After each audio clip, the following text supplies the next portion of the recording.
You're listening to an Airwave Media Podcast. My name is Greg Jackson. I'm a PhD-holding historian, a professor, and the creator of History That Doesn't Suck, a podcast that makes legit, seriously researched American history come to life through entertaining stories. Join me for a chronological telling of the United States story, from the Revolution to fractious Civil War, tenacious inventors, brave reformers, and more. With more than 100 episodes, you can already binge listen your way from 1776 to the early 20th century. Listen to History That Doesn't Suck on Spotify.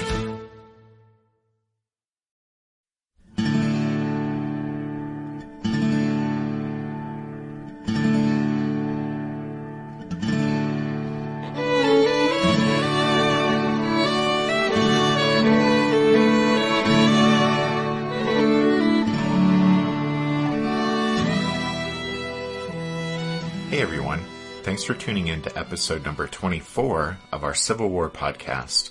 I'm Rich. And I'm Tracy. Hello y'all. Thanks for downloading the podcast. To start things off, we wanted to let you guys know that we'll have a special announcement for you at the end of the episode. We weren't sure how many of you actually listen to us prattle on at the close of every show, so we just wanted to give you a heads up now that after the book recommendation and whatnot, we have a special announcement later on. And it's nothing bad. No, in fact, it's something good, or potentially very good, but anyway, we'll get to that later. So in the last show, we talked about the secession of 7 slave states in the Lower South between Abraham Lincoln's election in November 1860 and his inauguration on March 4th, 1861. And obviously that time frame is important to keep in mind, since that was just the first wave of secession. After Lincoln takes office and after the bombardment and surrender of Fort Sumter, there will be another wave of secession as 4 more slave states withdraw from the Union: Arkansas, North Carolina, Virginia, and Tennessee. But we'll cover that second wave of secession in a future episode. Also in the last show, we pointed the finger at slavery as the culprit behind the secession of those initial 7 states. Specifically, we think the historical evidence clearly shows that it was the defense of the institution of slavery that was the root cause of secession. And we're aware that there are still a lot of folks today who will deny that, but really we just don't think they have a leg to stand on if you actually consider the historical background of the slavery issue. Now, those folks may argue from sentiment or emotion, but the weight of historical evidence is against them, is against their denial that the protection of slavery was the cause of secession. Now, much, much farther down the road in the podcast, when we discuss the lost cause interpretation of the war, we'll talk about the historical revisionism that took place during the post-war years with regard to this issue. But for now, we want to keep forging ahead. So, moving ahead, we want to spend the first part of this episode talking about whether the southern states had a right to secede. To put it plainly, the question can be laid out in this way: was secession a constitutionally supported principle, or was secession revolutionary, illegal, and treasonous? On January 21st, 1861, Jefferson Davis stood up one last time in the Senate chamber to announce that he had received evidence that the state of Mississippi had dissolved her fraternal bonds with the rest of the United States. And then before resigning his Senate seat, Davis laid out the basis for his home state's legal claim to withdraw from the Union. He said, quote, "I have for many years advocated as an essential attribute of state sovereignty the right of a state to secede from the Union." End quote. Jefferson Davis's position on the issue of secession was essentially reaffirming that of John C. Calhoun. And we've mentioned Calhoun on the podcast before. Back in the day, he was the powerful U.S. Senator from South Carolina who butted heads with President Andrew Jackson. In an 1833 speech defending the right of South Carolina to nullify federal tariffs it perceived as unfair, Calhoun insisted, quote, "I go on the ground that the Constitution was made by the states, that it is a federal union of the states in which the several states still retain their sovereignty, end quote.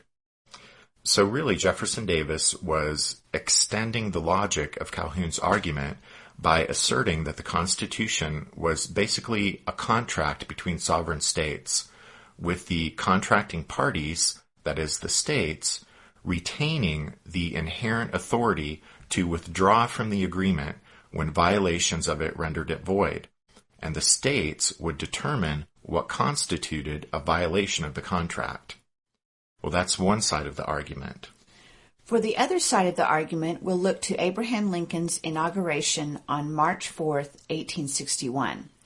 By the time he raised his hand to take the oath of office, South Carolina, Mississippi, Florida, Alabama, Georgia, Louisiana, and Texas had already withdrawn from the Union, and a sense of impending calamity hung in the air. But still, in his first inaugural address, Abraham Lincoln left no doubt about his view of secession. Lincoln declared, quote, "No state upon its mere motions can lawfully get out of the Union, that resolves and ordinances to that effect are legally void, and that acts of violence within any state or states against the authority of the United States are insurrectionary or revolutionary according to circumstances," end quote. Abraham Lincoln's argument was that America was a unified nation in which the individual states had merged their sovereign rights and identities forever, and therefore no state had the right to withdraw from this permanent union. In a 4th of July message to a special session of Congress in 1861, Lincoln brilliantly framed the issue by arguing that the Union is older than any of the states, that the Declaration of Independence transformed the United Colonies into United States, and so apart from that union, there wouldn't even be any such thing as states, and so therefore no state possessed the sovereign power to withdraw from the union that created the state in the first place. Does that make sense? Well, essentially, when Abraham Lincoln took the presidential oath to preserve, protect, and defend the Constitution, he considered himself bound to preserve the Union that was the physical creation of the Declaration of Independence and the central subject of the Constitution. In that 4th of July speech in 1861, he declared, quote, "Our states have neither more nor less power than that reserved to them in the Union by the Constitution, no one of them ever having been a state out of the Union," end quote. In that speech, Abraham Lincoln went on to say, quote, "Our popular government has often been called an experiment. 2 points in it our people have already settled, the successful establishing and the successful administering of it. One still remains, its successful maintenance against a formidable internal attempt to overthrow it. It is now for them to demonstrate to the world that those who can fairly carry an election can also suppress a rebellion," end quote. So, in framing the issue in that address to Congress, President Lincoln characterized secession as nothing less than an attack on the very notion of democracy. Now, while Abraham Lincoln denied the Southern states had a right to secede from the Union, no one, not Lincoln, not anyone north or south, denied the right of revolution. After all, the United States was a country born out of a revolution. And a few Southerners were perfectly willing to allow that secession was revolution. But most Southern leaders didn't want to be branded as revolutionaries.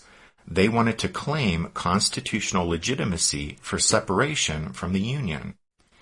The only problem for those who wanted to claim that secession was a legitimate, constitutionally supported principle is that the right to secede isn't found anywhere in the Constitution. Rather, it had to be inferred from contractual theories of government. Okay, so remember how in the last show we talked about secession being triggered by the election of Abraham Lincoln, the Republican candidate for president? Well, to me, basically, with Lincoln's election, the South saw the handwriting on the wall. They saw that political power on the national level was beginning to slip out of their hands. And since the game was starting to go against them, rather than keep playing, they decided they were going to quit in a huff and go home and take their ball with them. And now they wanted to say that, hey, we're not being huge jerks because it's okay for us to quit in a huff because the Constitution gives us the right to do that. Really? A sports analogy? Well, sure, it fits.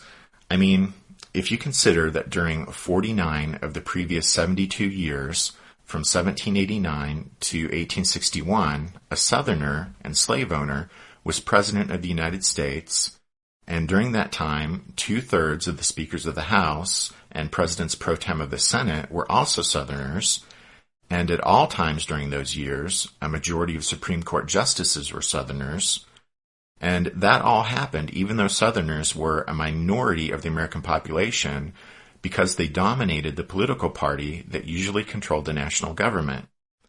And during the 1850s, Southern domination of the Democratic Party tightened so that even though both presidents during that time, Democratic presidents, Franklin Pierce and James Buchanan, they were Northerners, but they were indebted to Southern Democrats for their election.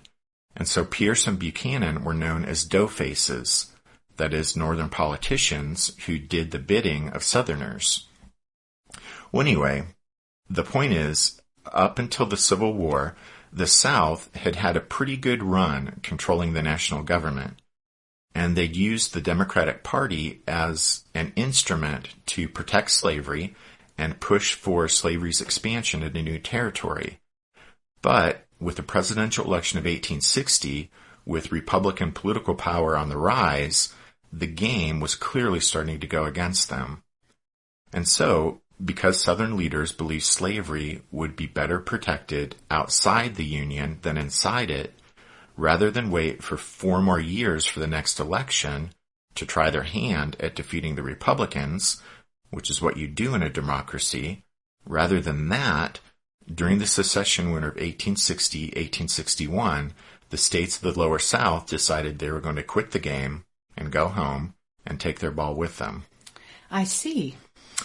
And I mean, it's important to stress that the initial wave of secession with those first 7 states took place before Lincoln came into office. So those states decided to withdraw from the Union, even though Lincoln had not yet done the South any harm. And even after Lincoln took office as president, he was pretty much powerless to do the South any real harm. Remember, Abraham Lincoln had already stated that he and the Republicans had no constitutional power to touch slavery where it already existed. And even after his election as president, the Democrats still held power in Congress, and Southerners still dominated the Supreme Court. So it's kind of difficult to see what immediate threat the slave states saw in Lincoln's election. I mean, really, to a large extent, what happened during the secession winter of 1860-1861 has almost nothing to do with the legality or constitutionality of secession. It's simply that the secessionists saw Lincoln's election as the final straw in a long list of perceived Northern insults and aggression against the South. They thought the future of slavery was in mortal danger, and so they were bound and determined to push secession and then form a Southern nation with the institution of slavery as its cornerstone. Remember, that's why a few of them had set out in 1860 to break up the Democratic Party. They knew that a Republican victory in the presidential election would make it that much easier for them to achieve their ultimate goal, which was separation from the United States. Well, anyway, in that message to Congress on July 4th, 1861, Abraham Lincoln referred to this attempt to justify secession as a constitutional principle, and he dismissed it as, quote, rebellion thus sugar-coated, end quote. Well, sorry, I know I'm pretty wound up, but this is just really fascinating stuff. It is. But to get back to the matter immediately at hand, whether the South had a right to secede from the Union, we don't want to have to get into the more technical details of each side of the legal argument. So we'll just say that we happen to think Abraham Lincoln had the more convincing argument, but that it's unclear which side would have won in an objective court of law in 1861. As it was, of course, from 1861 to 1865, the question of secession was decided on the field of battle, and there the South ultimately lost. And speaking of the field of battle, we'll give the final word in this section of the show to Robert E. Lee. In January 1861, when Lee was still a colonel in the U.S. Army, he said, quote, "Secession is nothing but revolution. The framers of our Constitution never exhausted so much labor, wisdom, and forbearance in its formation, and surrounded it with so many guards and securities if it was intended to be broken by every member of the Confederacy at will." End quote.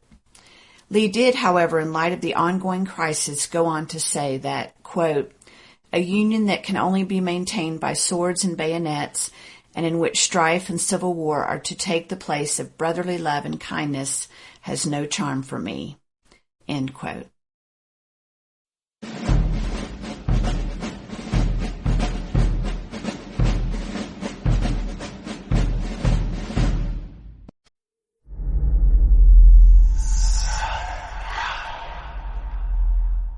Hey y'all, spooky season is here. And if you're looking for a show to whet your appetite for a little haunted history, then I'd like to invite you to check out Southern Gothic, a chart-topping history podcast that explores some of the most infamous legends, folklore, ghost stories, and hauntings of the American South. We've covered all sorts of stuff from the Bell Witch of Tennessee to the disappearance of the Confederate submarine, the H.L. Hunley. Not to mention our deep dives into the local lore of some of America's oldest and most haunted cities, like New Orleans, Charleston, and St. Augustine. So, if you're ready for a little good old-fashioned Halloween storytelling with a commitment to quality historical research, then be sure to check out Southern Gothic today. It's available now on all your favorite podcast apps.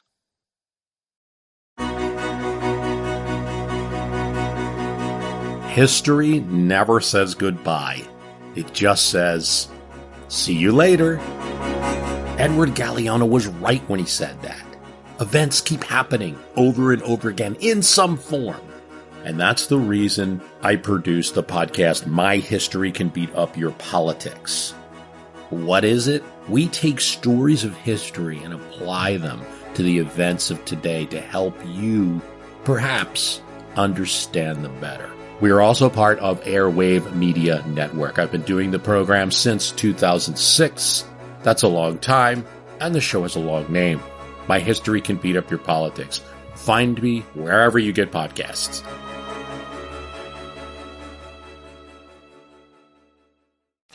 We want to switch gears now just a bit and spend the second portion of this episode talking about a kind of unique historical window that allows us to peer into the mindset of the secessionists who are behind the drive for disunion after Abraham Lincoln's election. And we can do this because in late 1860 and early 1861, 5 states of the Lower South, Mississippi, Alabama, South Carolina, Georgia, and Louisiana, appointed commissioners to other slave states and gave them the mission of spreading the secessionist message.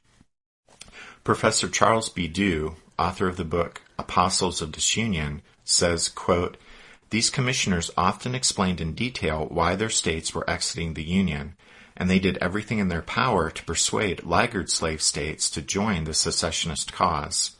From December 1860 to April 1861, they carried the gospel of disunion to the far corners of the South." End quote. Most of these commissioners came from the 4 deep South states of Mississippi, Alabama, South Carolina, and Georgia. Mississippi and Alabama named commissioners to every one of the 14 other slave states. All told, some 52 men served as secession commissioners in the critical months leading up to the outbreak of hostilities. Some of them were relatively obscure figures, lawyers, doctors, or planters, while others were better known, ex-governors or members of Congress. but all possessed a reputation for persuasive oratory, and all carried the potent and emotional message that the Republican victory heralded impending doom for the South, especially with regard to the institution of slavery. During his research for Apostles of Disunion, Professor Dew examined dozens of the commissioners' speeches or public letters, and he found them to be, quote, a truly remarkable set of documents. What is most striking about them is their amazing openness and frankness. The commissioners' words convey an unmistakable impression of candor, of white Southerners talking to fellow Southerners with no need to hold back out of deference to outside sensibilities. These men infuse their speeches and letters with emotion, with passion, and with a powerful, let's cut to the chase analysis that reveals, better than any other sources I know, what was really driving the Deep South states toward disunion. End quote. Mississippi and South Carolina already had commissioners traveling as ambassadors to other slave states to promote secession even before they withdrew from the Union themselves. On November 26, 1860, less than 3 weeks after Abraham Lincoln's election, Governor John J. Pettus of Mississippi delivered a message to his state legislature in which he made clear that Mississippi had no intention of submitting to the rule of black Republicans. And just in case we haven't made it clear before, the term black Republicans was used not to refer to African Americans who belonged to the Republican Party, but it was actually a derogatory term used by Northern and Southern Democrats to smear Republicans by emphasizing that Republicans supposedly wanted complete social and political equality between whites and blacks, which was actually untrue for most Republicans. But anyway, Governor Pettus recommended that Mississippi appoint commissioners authorized to carry the secessionist message to other slave states. And so 4 days later, on November 30th, the legislature authorized Pettus to appoint commissioners to every slaveholding state. Mississippi's commissioner to Georgia, Judge William L. Harris, spoke to a joint session of the Georgia General Assembly on December 17, 1860. And Harris began his address, as many of the commissioners would do, by reviewing the supposed Northern outrages committed against the South, such as the North's failure, quote, to yield to us our constitutional rights in relation to slave property, end quote. Harris said that the Republican victory in the recent election revealed a North, quote, more defiant and more intolerant than ever before. They have demanded and now demand equality between the white and Negro races. Under our Constitution, equality in representation, equality in the right of suffrage, equality in the social circle, equality in the rights of matrimony, end quote. Harris declared that the incoming Republican administration guaranteed, quote, freedom to the slave, but eternal degradation for you and for us, end quote. The heart of Harris's argument was the Republican threat to the South's maintenance of white supremacy. He said, quote, our fathers made this a government for the white man, rejecting the Negro as an ignorant, inferior, barbarian race, incapable of self-government, and not, therefore, entitled to be associated with the white man upon terms of civil, political, or social equality, end quote. Judge Harris then told the Georgians that Abraham Lincoln's administration was resolved, quote, to overturn and strike down this great feature of our Union, and to substitute in its stead their new theory of the universal equality of the black and white races, end quote. Harris closed his address to the Georgia Assembly with an amazing declaration. He said, quote, sink or swim, live or die, survive or perish, the part of Mississippi is chosen. She will never submit to the principles and policy of this black Republican administration. She had rather see the last of her race, men, women, and children, immolated in one common funeral pyre than see them subjected to the degradation of civil, political, and social equality with the Negro race, end quote. After Harris's address, the Georgia House and Senate approved a joint resolution roundly condemning the people of the North for supporting the Republican Party, which was a political party, quote, organized for the avowed purpose of destroying the institution of slavery and consequently spreading ruin and desolation among the people in every portion of the states where it exists." End quote.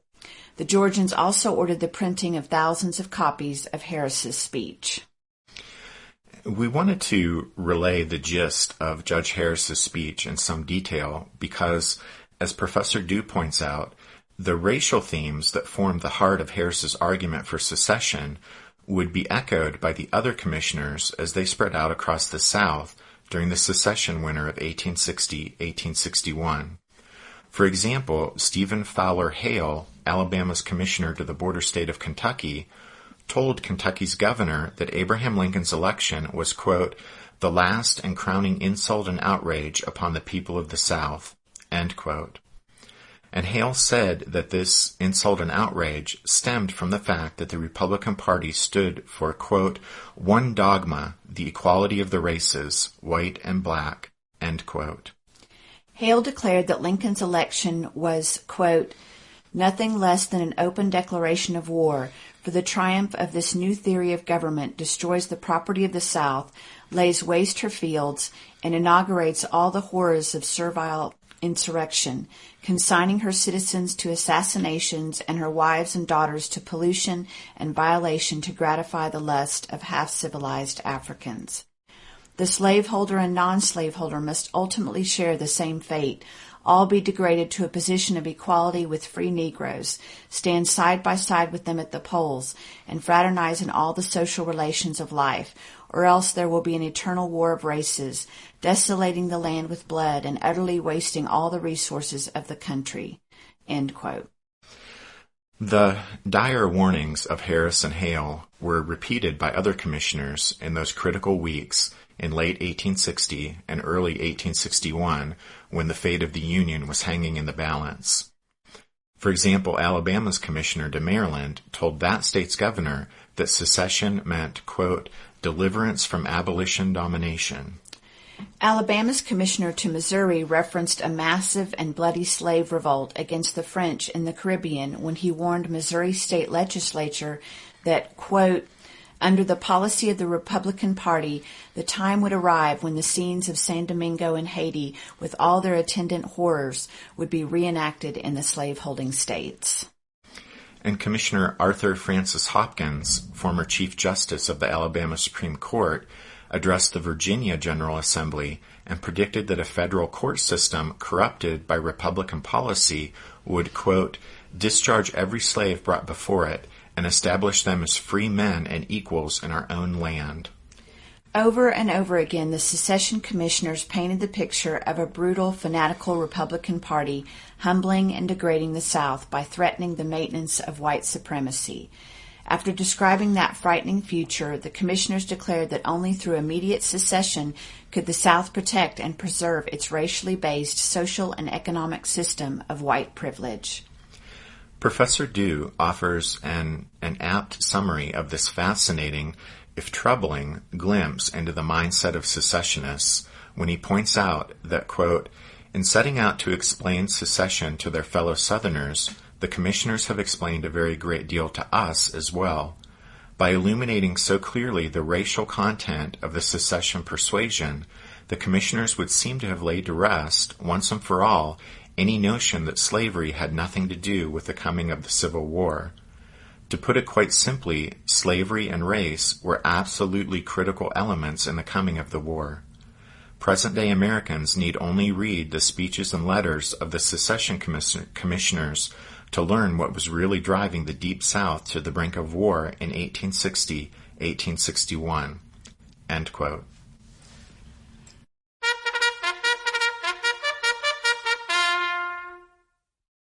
That means it's time for this episode's book recommendation. And our recommendation this time is Apostles of Disunion, Southern Secession Commissioners and the Causes of the Civil War by Charles Dew. So it was probably pretty obvious we based the second half of this episode almost entirely on Dew's book, and so we really can't recommend it highly enough. In the introduction, he talks about the fact that he found Apostles of Disunion to be a difficult and painful book to write, because he's a Southerner born and raised, and his ancestors fought for the Confederacy, and he grew up being told that the South had seceded for one reason, and one reason only, the defense of states' rights.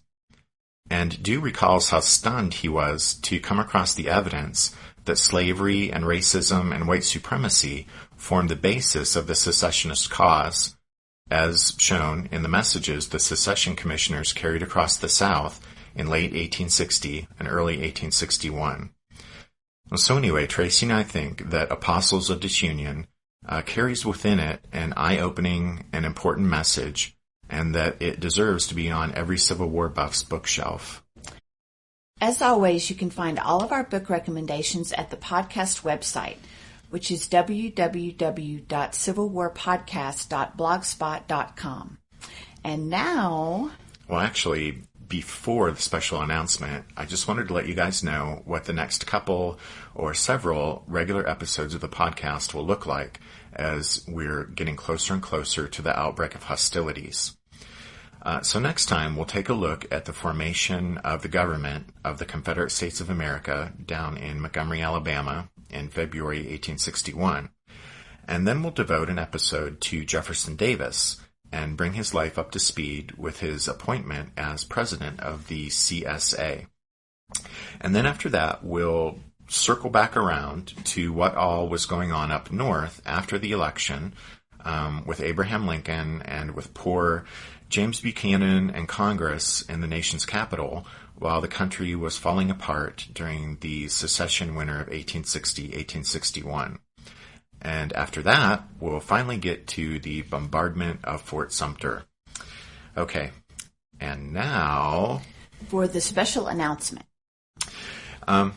So you know that from time to time, we ask you guys to leave us 5-star reviews on iTunes if you enjoy the podcast.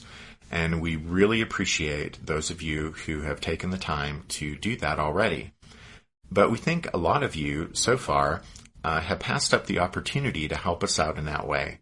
So we have a deal we'd like to offer you guys. We're releasing this episode that you're listening to on Saturday, May 11th. If, in 1 week's time, that is by next Sunday, May 19th, you guys go to either the US or UK iTunes, and between the two sites, if you leave us 50 new 5-star ratings or reviews, then on Monday, May 20th, we'll release a special bonus episode for your listening enjoyment.